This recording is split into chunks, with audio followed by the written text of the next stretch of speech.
Pumunta ako ngayon sa may Robe Hotel. Meron silang event ngayon, gig something. Basta nakita ko yung mga cosplay na yan. Medyo malayo din siya. Mabigat yung bag ko. Nararamdaman ko kayong layo, ang pagod. Pero buti na lang maganda yung panahon, malamig. So kahit pawisan ko para pag summer, pag nilakad ko, grabe. Okay naman. By the way nga pala, happy ako kasi yung last shoot ko, yung ginawa akong video na ina-upload ko kagad within 24 hours. So yun talaga yung gusto kong gawin ngayong 2025 na lahat ng clips ko, i-edit ko siya within 24 hours. Kasi yun yung nagiging ano sa akin yung pumapatay sa energy na madali kasi mag-shoot, madali itong mag-shoot ng ganito. So editing yung madugo. So pag tumagal sa akin yung clips ng lagpas ng 24 hours, nawawala na yung energy, nawawala na yung parang hype. Titigilan ko na yung ano bang salita, yung procrastination na yun. Dito na ako.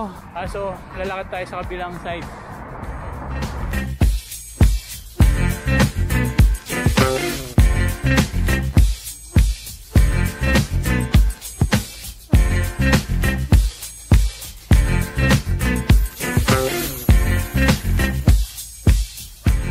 Hobby nyo? Opo. O magastos yan sir Mga ilang taon na kayo nagaganyan? 1 pa lang ako sir, 4 months pa lang. Magkano na kaya nga? Hindi nyo. Price reveal naman. Sa inyo to lahat sir? Ayoko pong sabihin sir, mga madali ako. May asawa ba kayo o ginata? Ginata po. Yun, kaya pala. Pero kung may asawa kayo, anak, patay. Anong pangalan niyo, sir? David po. David Mark nga po pala. Salamat, salamat. Okay lang natin. Nagtamiya din ba kayo nung kabataan niyo? Ako hindi ako nahilig doon kasi mahal Nagkaroon ako peke. Kita natin yung idol natin, si Jairus. Parang nagpuling kita namin, pandemic. Hello, idol Ayaw mo sila po. Parang makilala kita. Makikigate flash lang ako. Nakita na kita before pero hindi ko sure kung sino pero papakulay ako mamaya. Parang yung Salamat sir, salamat sir. Makikimema lang ako dito. Pasok tayo sa loob ulit. Ay,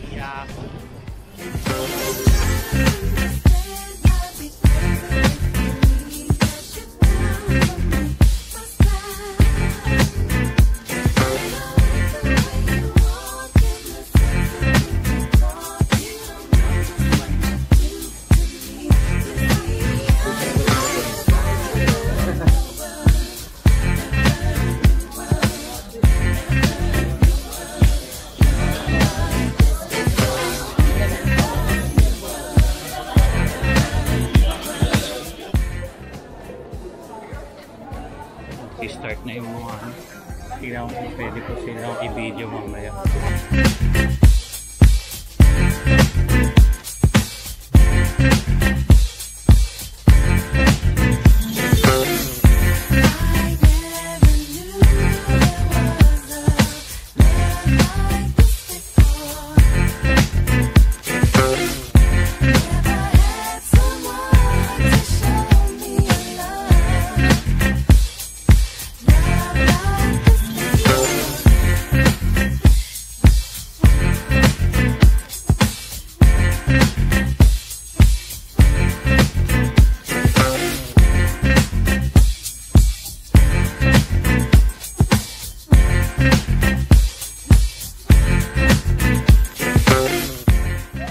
Bago ko dito hindi ko alam kung matanda na ako kasi hindi ko nakilala yung mga ano nila yung cosplay nila kilala ko si Goku Ang kilala ko si Papay.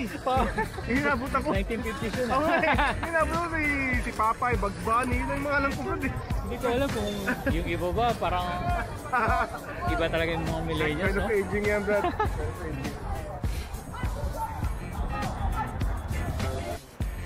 Dito pa rin tayo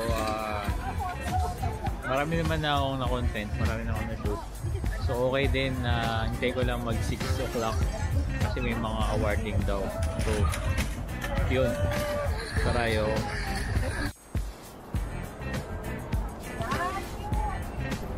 Pakilala ko yung kambal ni Chinky Pacquiao. Talaga ako yun. Kamukha, di ba? Thank you po. Thank you. Thank you, kuya. Daming nangyari. Thank you, kuya.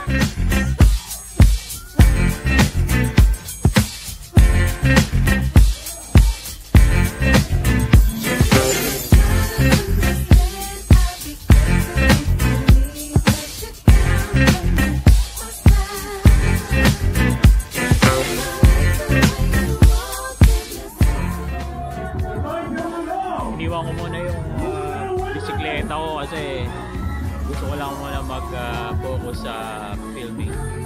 Ngayon magta-transfer na tayo ng files. Diba naman yung mga na-shoot ko, kaya lang more on iPhone eh. Send ko sa kanila yung mga clips. I mean yung iPhone na nila yung ginamit ko para hindi ko na sila, alam mo yan, para diretso na sa kanila. Pero maraming salamat kay Sir J. Rus kasi na-inspired ulit ako makita yung mga ganito, mga content. Ayun, dito ko nang tatapos itong video ko. Medyo napagod din ako doon pero masaya. Nag-enjoy ako. First time ko makapunta sa ganong event. So excited na ako i-edit to. See you on my next video. Whee!